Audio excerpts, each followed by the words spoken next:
Rasulullah juga berkata manusia itu mengimani juga harus dengan akal.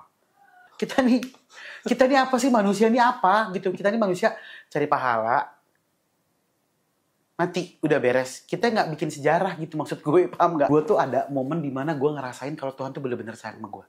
Berkali-kali sampai teman gue bilang, gila lu, Tuhan sayang sama lu sih. Jor, apa kisah Nabi yang paling common di hidup lo? Nabi Musa. Yang membelah lautan. Iya. Itu kenapa yang menjadi memorable banget di lo? Banyak gambarnya kan. Oh. Nabi Musa. Terus kemudian Nabi Nuh. Yang ikan paus. Nabi Nuh yang kapal. Gila. Ya sama aja kan. Abis kapal ikan paus kan? Nabi Nuh. Oh, kapal dah. Ya udah. Nabi Nuh kata aja. Nabi Nuh tuh yang pada saat lagi mau banjir bandang, dia mengumpulkan semua makhluk hidup. Oke. Gitu ke dalam kapal. Nabi Sulaiman tuh yang kaya banget. Dia yang kaya banget. Dia oh iya. Nabi Sulaiman yang bisa berbicara sama hewan. Sebenarnya tahu ceritanya rinci sih enggak, tapi kan dulu pas kecil diajarin ya. Gitu. Kalau yang dari satu kisah deh yang bisa lo ambil pelajaran yang ini pelajaran banget buat gue gitu. Idul Adha dong, Nabi Ibrahim. Iya kan? Kan dulu kalau diceritain kalau misalkan lagi mau sembelih, ini adalah mengorbankan. Kan dulu anak kecil kan ngeliat itu kan, kenapa dipotong? Kenapa? Maksudnya kan itu maksudnya sadis gitu ya darahnya. Tapi mengingatkan kita dengan ceritanya Nabi Ibrahim yang berubah jadi kambing kan? Iya, hewan lah. Hewan kan? Sembelih ya. Untuk menyelamatkan anaknya yang mau disembelih gitu kan? Ternyata itu tuh kayak diuji. Diuji. Nah, tapi ini agak sensitif kalau lo nggak mau jawab nggak apa-apa sih. Lo percaya itu semua atau emang ada yang ditambahin dari cerita itu? Gue yakinin aja. Gue nggak mau percaya. Gue yakinin. Kalau percaya, mana buktinya? Iya dong. Iya kan? Jadi diyakini, makanya itu faith, keyakinan. Karena kepercayaan itu butuh bukti. Bukan cuma satu, tapi ada alat bukti, ada saksi. Ayo.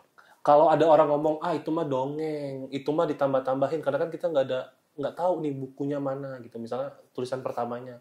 Pendapat lu gimana dengan orang ngomong begitu? Gue iyain aja. Iya aja, terserah lu. Tugas kita kan manusia cari pahala. Bukan ngitung pahala. Gitu maksud gue. Paham nggak? Kita nih apa sih, manusia ini apa? Gitu. Kita nih manusia cari pahala. Mati, udah beres. Kita nggak bikin sejarah gitu, maksud gue, paham nggak? Lu jangan pada mimpi-mimpi, lu nanti masuk buku sejarah 2000 tahun lagi. Gitu, ngerti nggak? Kiamat, Bor. Udah ngerti nggak? Nggak usah repot. Tapi lu nggak bakal. Udah, manusia udah nggak usah pada cari sejarah deh. Gue bingung cari buku, cari ini, cari itu. Ada mengaku Tuhan, lu pada nggak bakal masuk sejarah, udah nggak ada, udah nggak mengulang lagi cerita Tuhan, cerita Nabi nggak ada lagi, udah.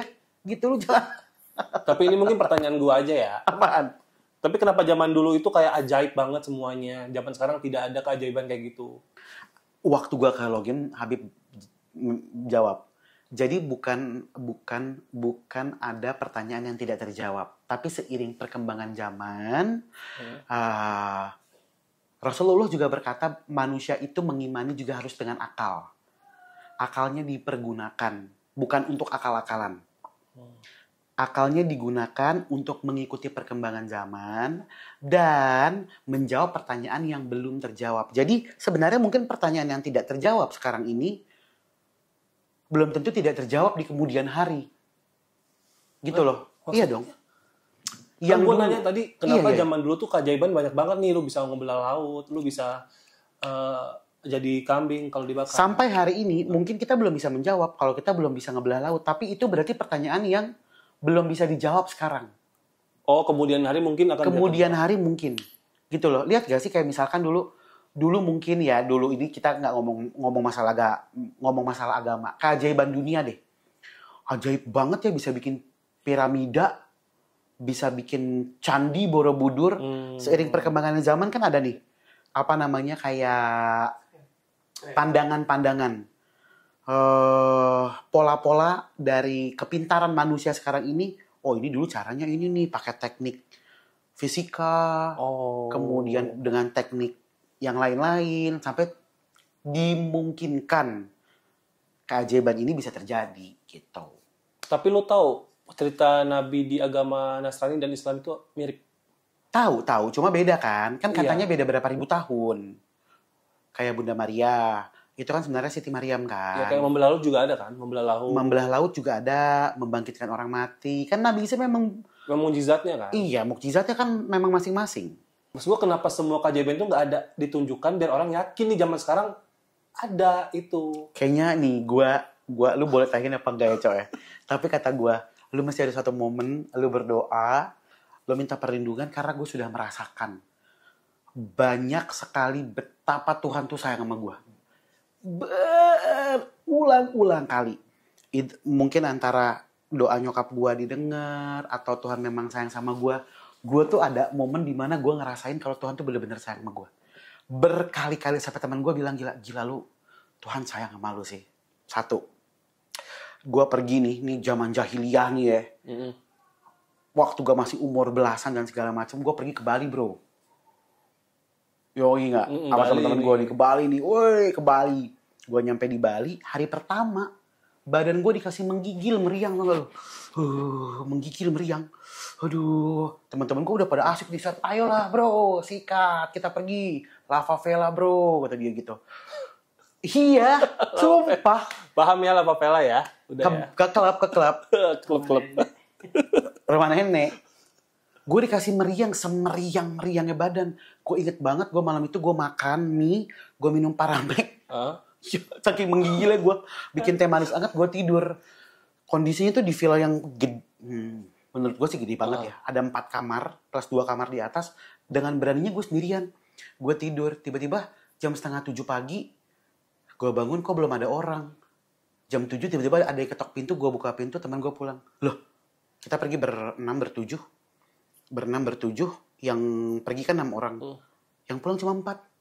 Karena? Gue bilang, lah yang 2 mana? Di kantor polisi. Kenapa? Berantem sama orang. Waduh, kocak gue gitu. Ternyata pengeroyokan. Berantem sama orang, senggol-senggolan. Gue langsung bilang, aduh selamat Tuhan, selamat banget gue, selamat. Yang kedua, ada lagi. Gue pergi lagi nih sama teman-teman gue. Berlima. Datang lagi teman gue 1. Terus teman gue pergi lagi, masih di teman-teman yang sama nih, teman jahiliyah ini nih. Datang lagi nih teman gue 1, udah rapi. Woi, pergi lagi yuk, kemana? Ke bar lah, ke klub, kata dia gitu. Lagi ada DJ datang dari siapa. Ikutlah nih akhirnya teman gue 3. Gue pulang berdua. Gue bilang, enggak, gue gak mau pulang, gue capek banget. Gue habis Muay Thai pas segala macem. Jam 3:30 pagi ditelepon lagi gue. Tolongin gue dong, gue ribut lagi nih sama orang, muka gue digepruk. Sumpah, 7:30 pagi gue ke Cipto, nemenin dia visum. Gue coba telepon, gue bilang gitu, lu ribut gak sama gue, lu jangan telepon gue lah, gue bilang gitu. Dan masih banyak lagi. Salah satu kejadian, ingat yang di depan? Betapa Tuhan sayang sama gue.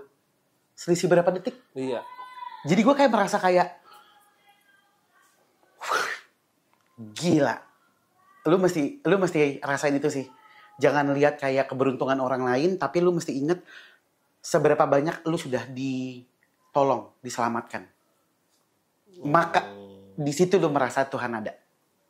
Oh, gue nggak ngomong Tuhan nggak ada loh. Iya, tapi gue maksud gue menunjukkan dia kayak orang yakin. Karena lu sudah dulu bilang, karena lu sudah yakin Tuhan itu ada, maka gue juga sudah yakin apa yang mau Tuhan lakuin. Oh. Dia bisa banget. Ya mungkin zaman dulu orangnya dikit kali ya. Jadi ya udah nggak belah laut. Enggak kalau kalau penduduknya nggak banyak gitu maksud gue zaman dulu. Kalau zaman dulu ya emang zamannya Nabi aja gitu. Iya enggak? Mungkin ntar makin lama orang makin kecil kali, makin kerdil. Ya, bisa jadi loh. Bisa jadi kan? Dulu kan gede-gede katanya kan? Iya, tinggi-tinggi 2,8 meter. 2 meter, 2,8 meter, ya kan? Nah sekarang aja main kelas 4, Bor. Dulu SMP, SMA. Iya kan? MSG tuh. Oh, MSG. MSG. Oh, MSG.